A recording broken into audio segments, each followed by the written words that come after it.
I am Dr. Rita Dadwal, retired colonel from the Army Medical Corps. Presently, I am undergoing residency in anesthesia and critical care at Dr. Rajendra Prasad Government Medical College, Kangra. My interest in medicine was conceived right from childhood. I always thought that I'm going to grow up and to become a doctor. After my class 11, I took the entrance exam and I was selected in Lady Hardinge Medical College.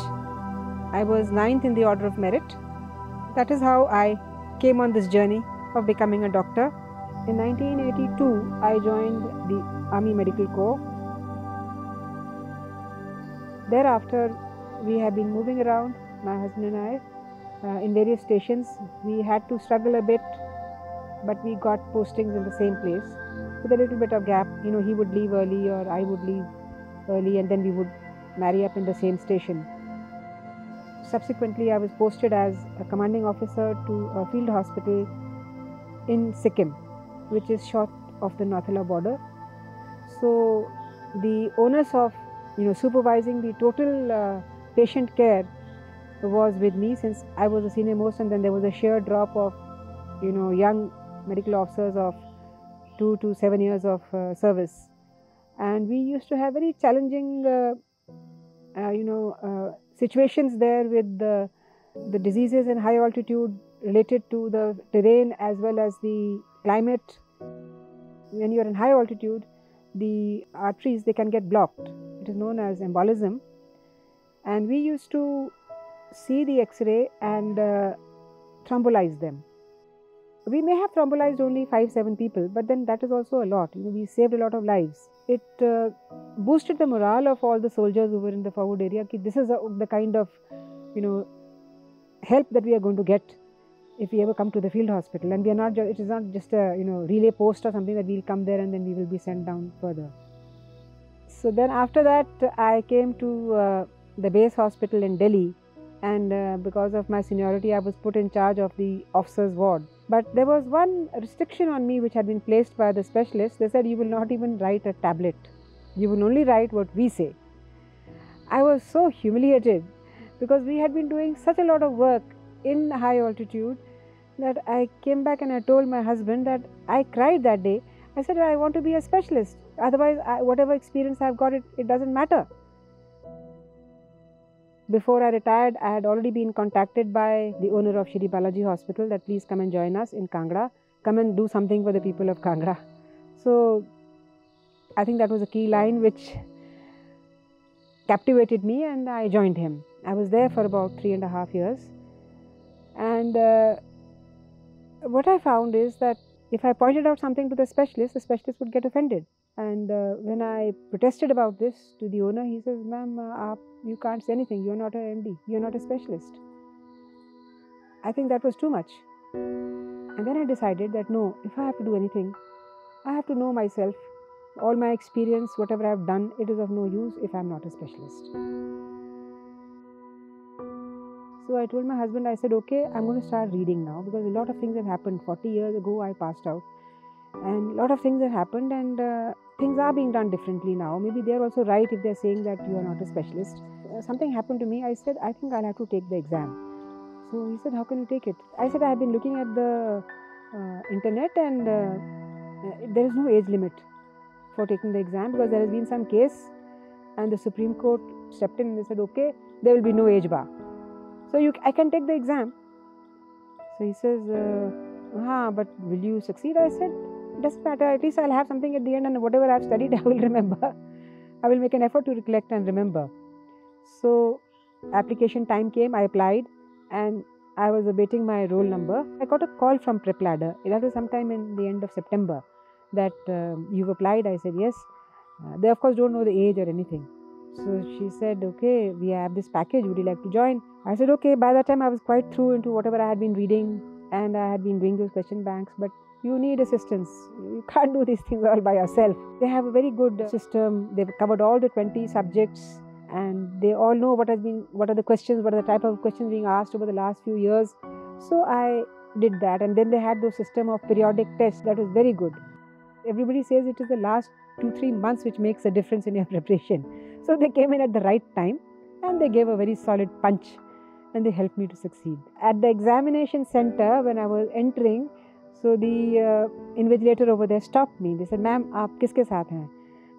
Parents aage nahi ja sakte." I said, "I am the candidate." So they looked at me. I said, "Age is no bar." The result came after about 3-4 weeks. So my son called. He said, "Mama, your result has come and this is your marks." So I heard the marks. I said, "Beta, ye marks so zyada nahi hai." He said, "Mama, it's 77.6 percentile because there was negative marking. So then it affects everybody." So I said, "Okay, then that means there must be a chance I might get something." But my first response was, "Acha, 77.6%. It seems that children don't study nowadays." A person like me can, get so many marks. I had to move to Delhi because my father was injured and he had to be taken to the hospital. So at the age of 91, we could not, I could not leave him there, although my sister is there, my brother is there, they were all there with him, but I also went, I'm the doctor in the family. While he was there, I learnt that All India, I had not gotten any seat, but I was eligible for going to the Himachal state, So I had to go for the counselling. Daddy was operated. The day he was operated, he was all right, but the next day he was shifted to the ICU. I did not want to go for the counselling. I said I wanted to do medicine. I don't think I can get medicine with these marks. Some of the officers who had served, the 3 of them, they were there. So they said, "Ma'am, you go. You worked so hard. We are also proud of you. And we will look after uncle. We are here. After all, we are here. Why are you worried? He's in the ICU. Doesn't matter. He's not that sick. He's in the ICU just because he's had an operation and he's 91 and we'll take care of him." They said, "Ma'am, you do anesthesia and critical care because here also when the medical specialist can't do anything at the last moment, then we call in the anesthetist only that please come and do something life-saving. It is the anesthetist who does all the life-saving." So that is how I decided to do anesthesia. Then I came for the counselling because I have to attend the first counselling, I have to attend the other ones. I didn't get anything in the first counselling. And meanwhile, while I was on the way back only, I learned that Daddy is being moved out of the ICU and he's all right. And when I reached, I learned that he had some breathing problem and the anesthetist had taken good care of him. Because 48 hours after an operation, the anesthetist only looks after you. I was very happy that how nicely they have taken care of him.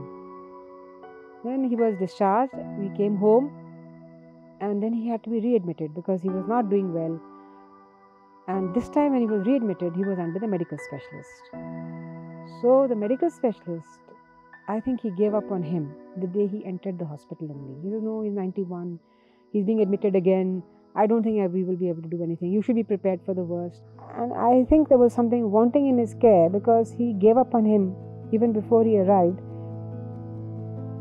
And he was in the ICU, but he took no help from the anesthetist. And we could not bring him back. So it was very shocking. But I felt as though I had failed that because I could do nothing. I could not do anything because I did not know enough. And I was not even able to stand judgment on him. Somehow that crystallized in my mind that if I have to improve my knowledge, then I will take anesthesia. And finally in the third counselling I got anesthesia, and that is how I landed up here. Many people ask me that, "Don't you feel this? Don't you feel that?" I don't feel anything because it is a pursuit of knowledge to take care of people who repose their entire faith in the doctor. They believe that he is a god. And I don't want that when anybody places that kind of faith in me, I am wanting in that.